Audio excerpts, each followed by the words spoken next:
This is Newcap News with Lauren Poland. And thank you very much for joining us. Cleanup continues in the border city today after yesterday's storm damaged many homes. Whatever, it doesn't matter to me. Or you can. Spectrum Restoration's phone is ringing nonstop as residents look for help. Up till yesterday at 8 o'clock in the morning, we already had 30 claims come in between both our Lloyd and Wainwright office, and now we're up to 75. That number will rise over the next couple of days, and the cleaning process will take up to 6 weeks to complete.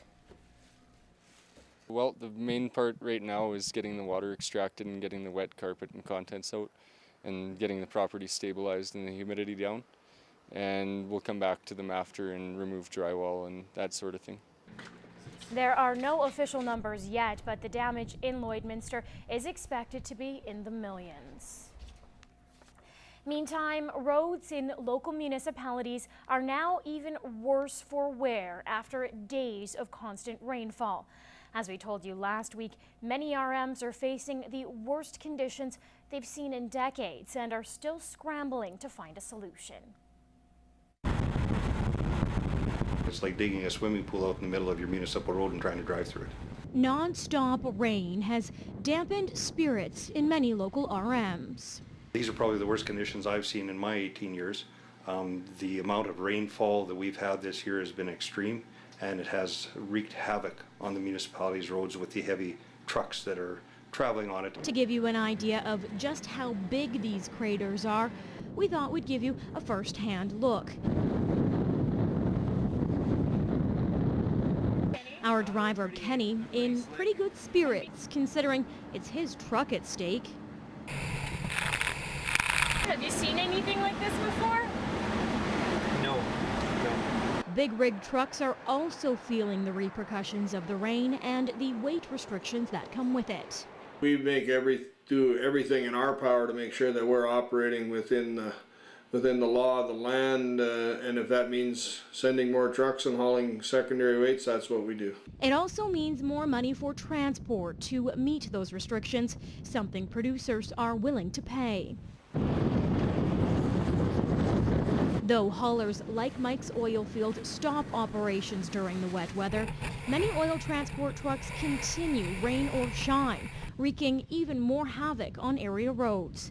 With over 500 big rigs driving through Wilton daily, it's impossible to bring infrastructure up to standard.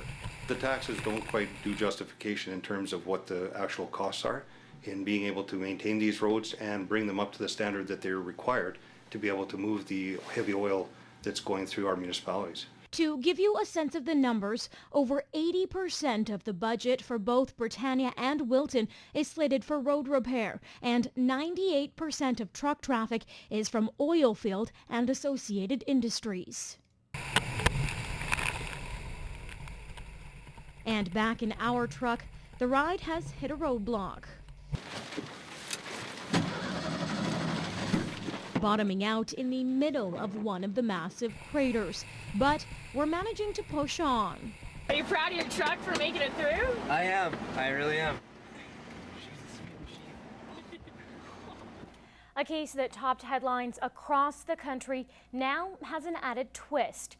The man accused of attempting to murder 2 Mounties in Killam is out on bail. A judge granted Sawyer Clark Robinson's release last night. His lawyer says they will use the time to better prepare for his trial, and that close to 80 people from the community came to the bail hearing hoping for Robinson's release. Constable Sheldon Shaw and Sid Gaudet were shot and wounded in early February, causing a manhunt for Robinson. His uncle, Brad Clark, was found dead in the home, and police later issued a warrant for Robinson's arrest. He turned himself in 3 days after the shooting. Well, Cold Lake is hoping to extend its air fleet, starting talks with WestJet to service the city. A petition started last month, and today Mayor Copeland was in Calgary speaking with WestJet officials, trying to convince the airline to start flying in and out of communities. Stats indicate that most of our residents are using WestJet for air service.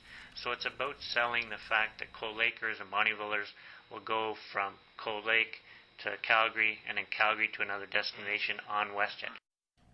Other communities across Canada also have representatives advocating for WestJet service, making competition stiff. This is going to lead to is a second round of interviews. Okay. So this is the first batch, and then they'll only invite selected communities for the second interviews.